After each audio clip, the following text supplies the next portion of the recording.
Real quick before the video starts, I have a new channel based around green text stories on 4chan, and I'll be uploading videos daily over there. If you're interested, I'll leave a link to the channel in the description.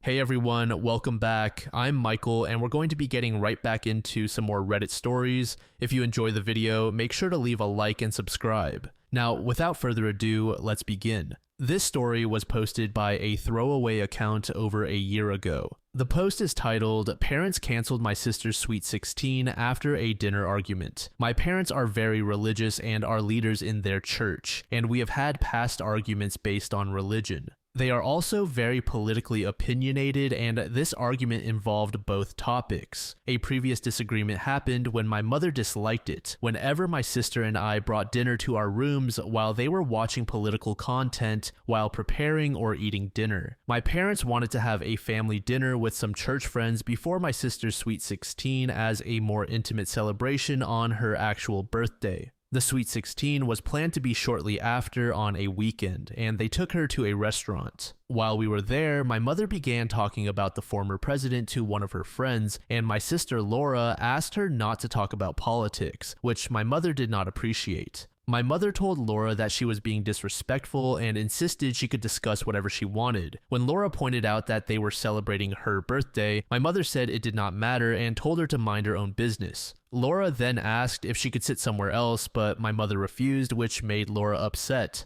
Laura expressed that she was tired of hearing about the former president since they watch his clips and videos about him at home as well, and that she did not understand why her mother supported him. When my mother's friend asked why Laura felt that way, Laura said he did not act like a Christian and called him a false prophet, who was deceiving Christians by pretending to be one while committing adultery and other wrongdoings. When my mother's friend said that voting should be for the party's values rather than the candidate, Laura responded that this should not excuse the candidate's actions. After that, my mother finally changed the subject. However, on the ride home, my mother scolded Laura for acting ungrateful and said she would talk to my father about her behavior. A few days later, she told Laura that she was no longer getting a Sweet 16 for embarrassing them in front of her friend. We already had friends invited, but my mother has now canceled the venue as well. I tried to tell my father that it was unfair to cancel Laura's party when she had already invited friends, and that my mother should not have taken over her birthday, but he would not listen or reconsider his stance. When I asked Laura if she wanted to do something else with me instead, she declined and has mostly kept to herself since then. My parents have confronted her about it in her room as well. I just want to ask if there is anything I can do to cheer her up or support her more than telling her I agree with her stance, which I have already done, because I do not know what else I can do at the moment, and she seems very down about the whole situation. Edit. Lauren's birthday has already passed. Her birthday was the day we went to a restaurant with church friends because it was on a weeknight, and her Sweet 16 was scheduled for a later weekend that would work better for everyone. I love how she is strong enough to stand up for her morals, but I am also afraid that it could cost her her college education since our parents are currently paying for both mine and hers, and they were willing to cancel her Sweet 16 over something as insignificant as talking politics on her birthday after she asked them not to. They have already canceled the invitations they sent out, along with the venue. Laura also does not want to do any activities to replace the Sweet 16 at the moment because she feels embarrassed about how our parents canceled her friends' invitations. Update. I wanted to add some closure to my original post because I received a lot of great advice. Several people suggested telling her friends what happened at the restaurant and arranging a surprise party separately from my parents for her. However, after putting myself in her shoes, I decided against it because it would be wrong for me to control the narrative of how she wants or does not want to tell her friends. However she chooses to tell them is completely her choice, along with any alternative celebrations she may want to have. I would not appreciate it if someone told my friends about something personal that embarrassed me, since she was embarrassed by how our mother admonished her at the restaurant, along with telling her friends' parents that the party was canceled. It is not my place to control her narrative, so instead I went to her room and asked if she wanted me to treat her to ice cream. She declined and said she only wanted to talk, so we talked in her room and she vented to me, and I would like to mention a few details. The restaurant was not the first time that she had an altercation with our parents regarding politics. There was a Sunday when the pastor of our church made a derogatory remark about gay people for some reason during Pride Month, and members of the congregation encouraged him as he did so. My sister Laura and I were not among those encouraging him, as we are past the age of Sunday school and sit with our parents in church. My sister called our parents out for their behavior in the car. She said that the pastor's derogatory remark, being the most enthusiastic moment or reaction in the service, illustrated what is wrong with modern-day Christianity. Too many Christians care about mocking gay people instead of focusing on what Jesus was truly about, helping those in need out of love. However, our parents argued that Christians are supposed to call out wrongdoing when they see it, and that included gay marriage in their opinion.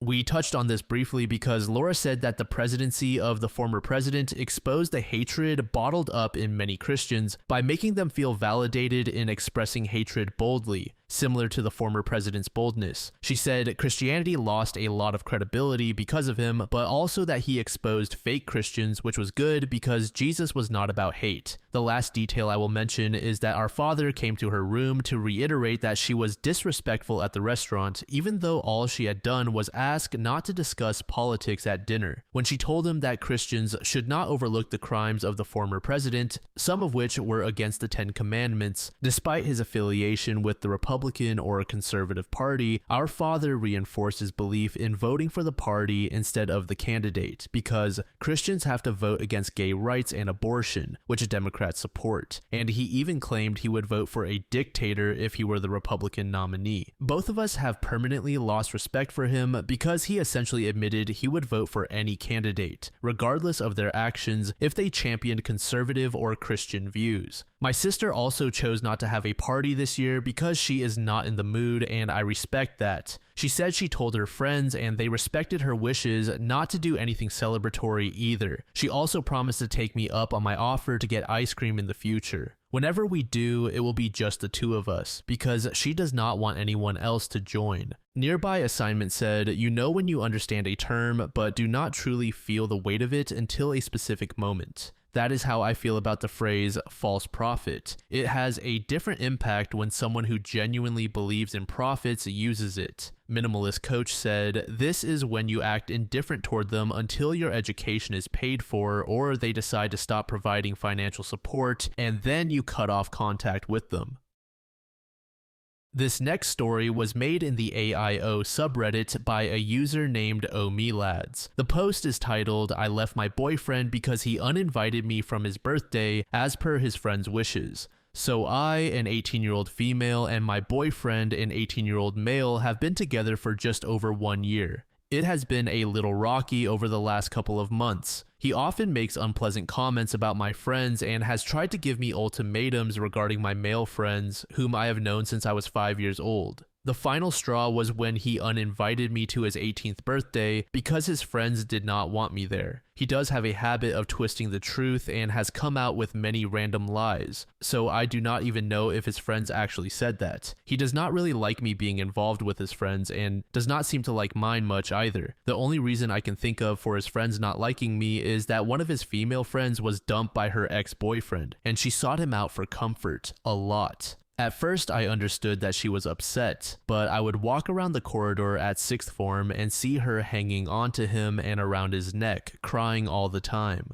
So I asked him to please respect boundaries, as it felt disrespectful toward me. He did not like this, so he told me he was choosing her side and that his friends said I was controlling and that it was not enjoyable when I was around, so he uninvited me. That was essentially the final straw, so I said, okay, have your birthday party as you want, and said maybe we should not be together anymore if I am not respected or wanted around. I was really hurt, but walked away from it all and soon unfriended him on social media when I saw him posting about his newfound freedom and sharing cryptic, mean things that seemed to be aimed at me. My own 18th birthday was a few weeks later, and I'd been planning my birthday party with the help of one of my friends who had been trying to cheer me up.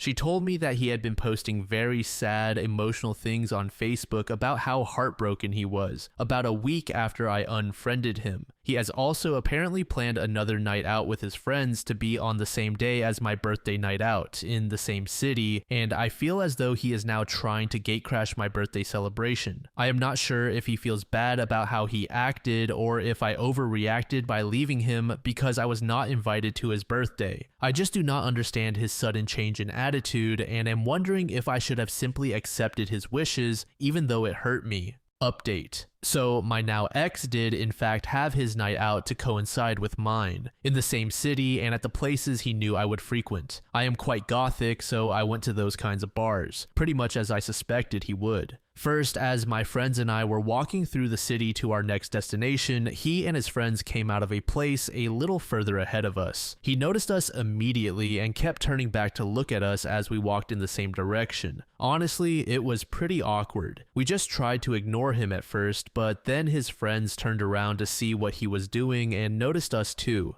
Some of them came over and were really nice considering how much they were supposed to dislike me in his own words. They were smiling and saying hello, asking what we were doing out and why I had not come to his birthday, saying they did not realize it was my birthday. He, on the other hand, said nothing, just stood there shifting on his feet. His group ended up inviting us along, and I was a bit hesitant, but it turned out they were going to the same place we were anyway, which was no surprise. He kept trying to talk to me, and I just brushed him off with yes or no answers or whatever. Then he started crying, asking why I was being so cold and saying things like, "Oh, so you really do hate me." I was like, dude, I am not interested in this. It is my birthday night out. Please just leave me alone. Eventually, his friends moved on to a different place and wished us good night. He started literally screaming at them about how I was being so heartless and would not talk to him, how I dumped him, and how I was probably cheating on him because my long-term friend was there, who was very understanding, and I apologized profusely to him.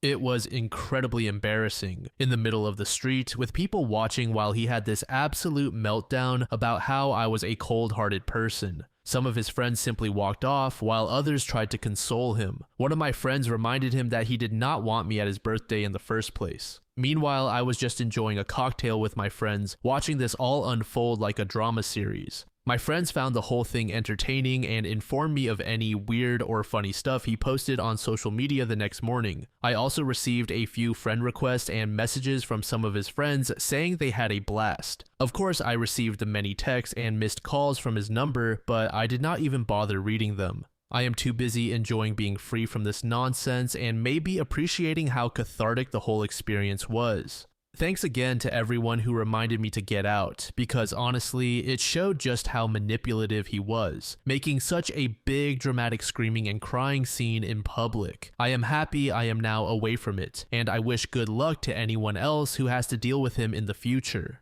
Sugar Can Kiss My Ass said, good for her. I wish I had even half of that self-awareness and general maturity at her age. To this comment, Unknowable Duck said, agreed, I am so proud of her. She was a little uncertain at first about her decision to end things, but the important point is that you can tell she knew it was the right choice. She is not playing his games.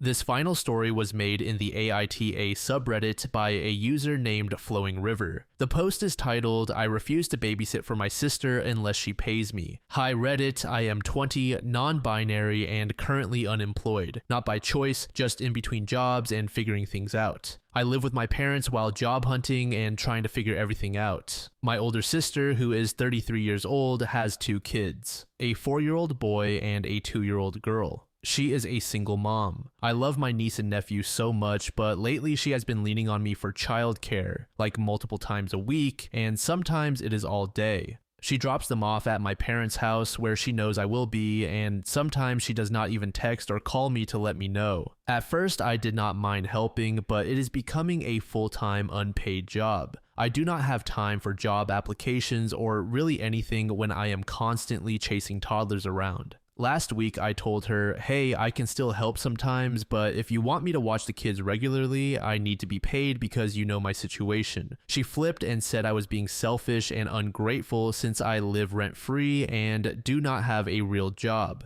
My parents kind of sided with her, saying I should help because she has family and that it is not like I have anything better to do. I feel bad, but I also feel like my time and energy matter even if I am not working a 9-to-5 job. I do not want to cut her off, but I am tired of being guilted into unpaid labor. What do you guys think I should do? Am I the asshole or is she? Update. Hey again, Reddit. I wanted to post an update because things with my sister escalated in a way I did not expect, and I have also had a bit of a breakthrough in my job search. First, a quick clarification. I mentioned in my original post that I am non-binary and use they them pronouns. I included that just to give context about who I am as a person. I definitely was not trying to spark debate or push anyone's buttons. I had no idea it would make some people upset, and honestly, that was not the point of the post in the slightest. Now for the update. After I told my sister, who is 33, that I could not keep watching her kids constantly for free and that I needed to start setting boundaries so I could focus on job hunting, she absolutely blew up on me. At first, it was the usual things we had heard before. She called me lazy, ungrateful, said I live rent-free, and that I have nothing better to do. But then she said some things to me that I do not think I will forget. She started yelling at me in front of my parents, saying I was pathetic, a burden to everyone, and that no one would ever hire an ungrateful person like me. Then she straight up said, honestly, if you cannot even help your own family, you might as well just die because you are useless anyway. I just stood there shocked. I could not believe she said that to me. I have bent over backwards for her for months, rescheduled many different interviews, and did everything I could to help her kids because I love them. But hearing those words from my own sister broke something in me. That kind of cruelty just does not go away. What makes this worse is that my parents still tried to downplay it. My mother told me she did not mean it and that my sister is just stressed. But there is a difference between being stressed and being deliberately cruel. I have never said anything close to that to her, even when she dropped her kids on me without warning or made me cancel plans. The ironic part, I actually have 2 job interviews later this week. One is for a remote administrative position, and the other is part-time work at a nonprofit I really support and love what they are doing. I have been working hard on applications and resumes in between babysitting toddlers all week, and it is finally starting to pay off. But none of that matters to her. In her eyes, if I am not working a full-time 9-to-5 right now, I am nothing but a worthless person.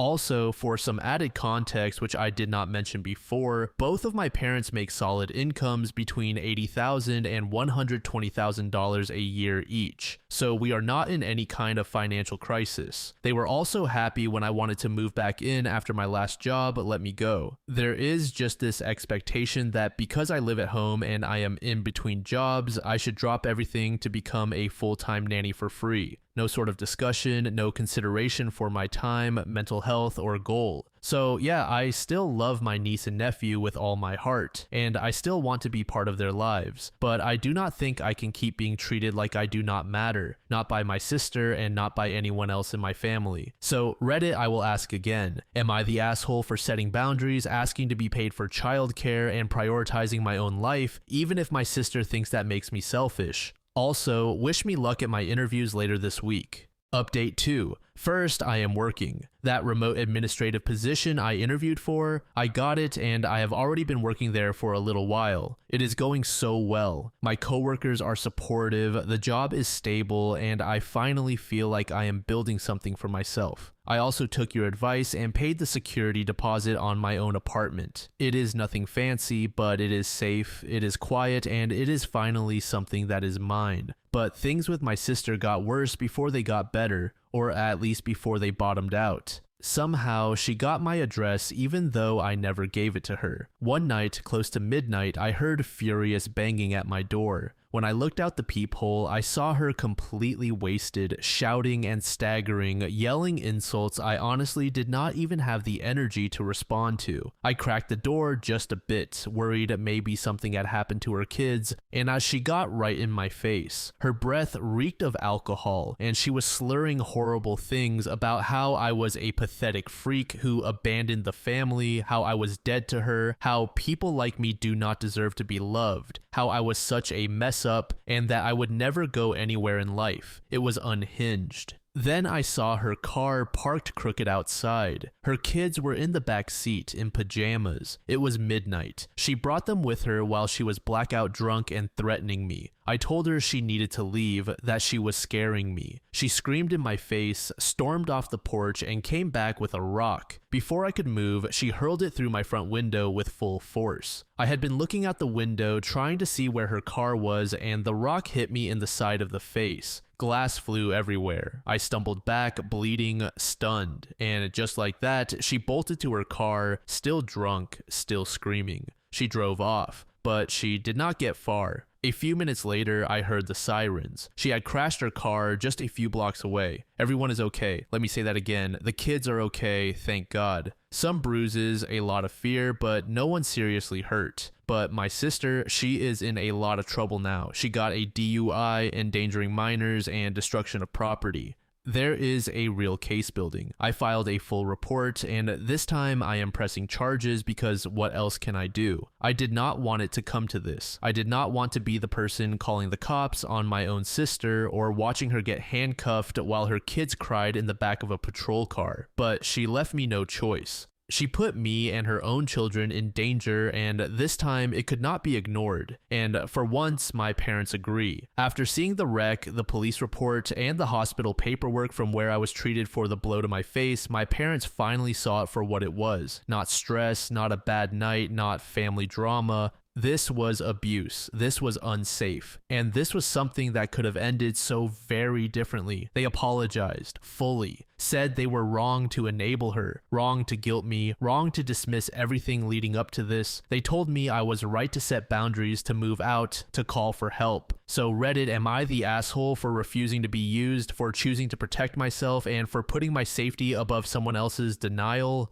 No, I was never the asshole. I was someone trying to survive. I still love my niece and nephew more than anything, and I hope that as they grow up, they will know I never walked away from them. I just finally stood up for myself. Thanks again to everyone who listened, validated, and encouraged me. I did not have a lot of support at home, but somehow you gave me the strength to change my life. I am working, healing, and finally, I feel safe. Edit, so I am seeing a lot of people in the comments saying that my story is AI generated. I just want to say it is not in the slightest. This is my life, and every part of what I have said happened to me. I know the updates came quickly, but that is because so many things have been happening in a short amount of time. I have been working really hard behind the scenes to try and get out of my parents' house and finally stand on my own. For those saying it seems too fast, believe me, I get it. But I was already job hunting before my first post, and once I got hired, I jumped at the chance to get started. I also had a small retirement account I started from my last job. I never wanted to take any money out of it, but I chose to take the advice you guys gave me on my last post. I made sacrifices and took a risk because I wanted a change in my life. It is fine if some people do not believe me, but this is my story, my life. I came here for advice, and I stayed and updated you because so many of you reminded me that I deserve respect and safety. Thank you so much for making it to the end of the video, and thank you also to partner of the channel, Gamersubs. Use code DLAM to support the channel and get 10% off of your purchase, link in the description. I'm sure many of you like me have a hankering for daily caffeine, so go check them out. Lately, I've been a big fan of Titty Milk and Acid Rain, but they've got dozens of other flavors for y'all to try out. Anyway, thanks again for reaching the end, and I hope you all have an amazing passage of the next 24 hours.